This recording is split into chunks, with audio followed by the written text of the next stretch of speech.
pada saat sendiri dalam mengendarai sepeda motor, dalam kelalaian mengendarai sepeda motor sehingga nyawanya dia hilang sendiri. Jadi yang menghilangkan nyawa sendiri karena kelalaiannya dia sendiri, bukan kelalaiannya si Pak Eko.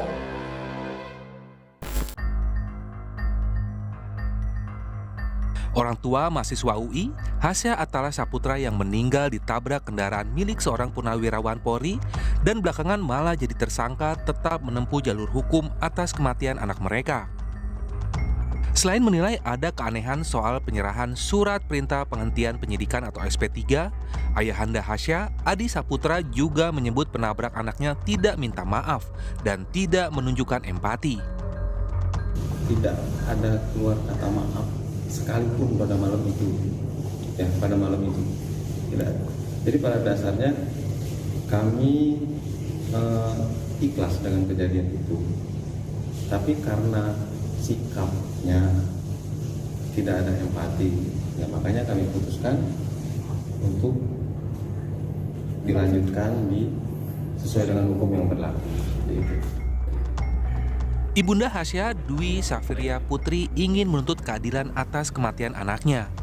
Ia mempertanyakan status Hasya sebagai tersangka, padahal meninggal karena ditabrak pelaku. Nyawa mana yang bisa diganti dengan barang atau uang? Itu buat kami.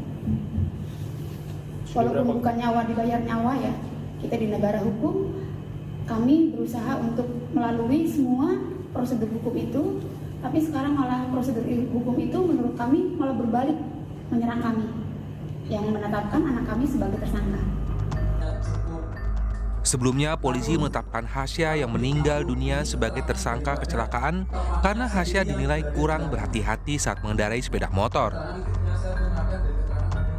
Karena kelalaiannya si Madasan sendiri dalam mengendarai sepeda motor, dalam kelalaian mengendarai sepeda motor sehingga nyawanya dia hilang sendiri. Itu. Jadi yang menghilangkan nyawa sendiri karena kelalaiannya dia sendiri, bukan kelalaiannya si Pak Eko. Gitu loh. Kenapa di SP3? Pertama, kasus itu adalah kedaluarsa. Yang kedua, tidak cukup bukti. Yang ketiga, tersangka meninggal dunia. Kasus Hasya yang meninggal ditabrak purnawirawan polisi, namun justru ditetapkan jadi tersangka mencederai rasa keadilan masyarakat. Kapolri bahkan memerintahkan pembentukan tim khusus untuk mengusut kasus ini. Tim Liputan, Kompas TV. Lebih lengkap terkait kasus ini, kita bergabung dengan Jona Hamonangan, jurnalis Kompas TV di Polda Metro Jaya. Jona, kapan tepatnya rekonstruksi akan dilakukan oleh pihak kepolisian dan apakah dalam rekonstruksi ini akan dihadirkan pula AKBP Purnawirawan Eko? Ya Cynthia, untuk rekonstruksi sendiri memang dari pihak kepolisian tidak secara gamblang menyebutkan kapan akan dilangsungkan, tapi yang pasti terkait dengan dibentuknya tim konsultasi dan asistensi. Untuk langkah pertama nanti mereka akan menggelar untuk rapat secara internal dulu untuk melihat bagaimana atau pihak mana yang akan dikaitkan. Ya pasti terkait dengan pembentukan dari tim konsultasi ini melibatkan dari pihak internal dan pihak eksternal. Nanti ketika sudah ada konsolidasi dan juga ada beberapa rapat, maka nanti akan digelar bagaimana rekonstruksi. Nah, untuk rekonstruksi sendiri pun ini juga nanti akan melibatkan dari pihak Korlantas, di mana ada melibatkan dari tim digital yaitu dari Crime Scientific.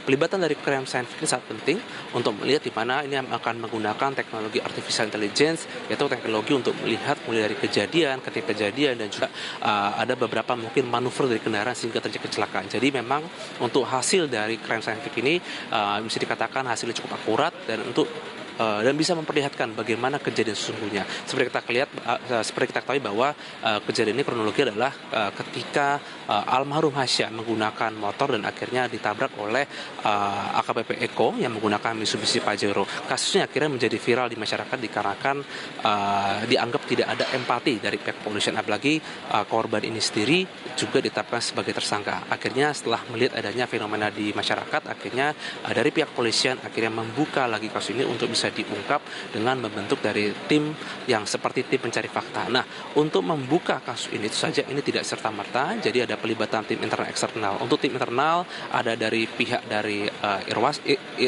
inspektur, ada juga dari pihak dari Direktorat Lalu Lintas dan juga dari Propam. Sedangkan untuk eksternal ini ada dari otomotif dan juga ada dari pihak ATPM atau agen tunggal pemegang merek dan juga ada dari pengamat hukum dan juga dari wartawan. Jadi nanti ketika akan ada rapat dulu secara internal, maka nanti akan digelar bagaimana sistem dari rekonstruksi, sehingga nanti ketika dilakukan atau digabungkan dengan sistem dari crime scientific atau secara teknologi artificial intelligence, maka nanti akan diketahui bagaimana kejadian awal khususnya terkait dengan meninggalnya dari almarhum Hasya ini. Baik, Cynthia. terima kasih Jona Hamonangan, jurnalis Kompas TV melaporkan langsung dari Polda Metro Jaya.